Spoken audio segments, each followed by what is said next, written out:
Welcome back to the Fuzzy Bunny people. My name is Jackson W, and today I'm going to be reviewing Fast and Furious 7. There's a trend going on right now in Hollywood where people are rebooting old movies that have come out a long time ago. This is an example, Terminator, Mission Impossible, all these old movies, Star Wars, that just people have no ideas of new movies to come out with, so they reboot old ones. And sadly, this is what Fast and Furious 7 is becoming. Now, don't get me wrong, I enjoyed this movie, so I'm going to go through the good parts of this movie before I tell you what I didn't like. This movie had some really hot cars. I mean, there was some cool stuff. There were even things I'd never seen on a car. Like, there were wheels in the trunk, and there were, like, big armored Jeeps and stuff.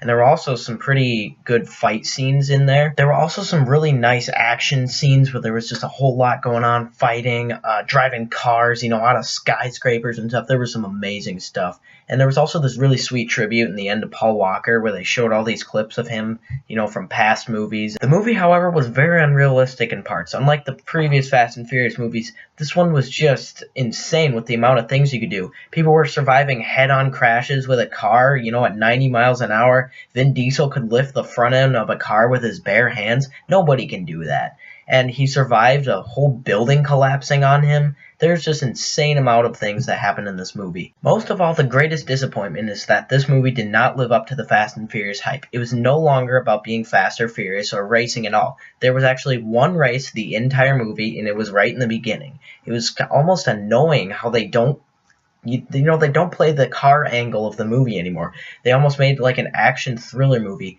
which is alright, but it's not what the series gives. I just hope they don't make another one.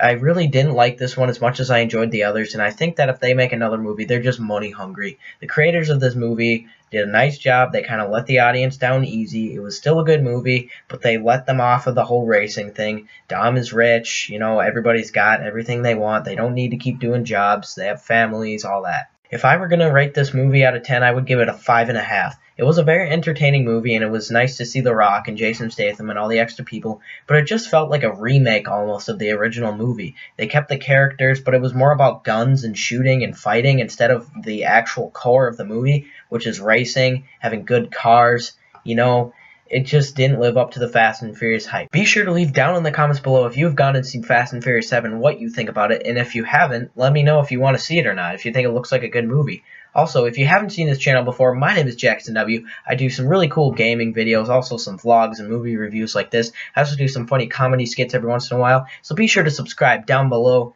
And if I don't have something you want, leave down in the comments and I will try it. I really want to earn your subscription. And also be sure to leave a like down in the video. And thank you for watching. Something stupid off. Bye.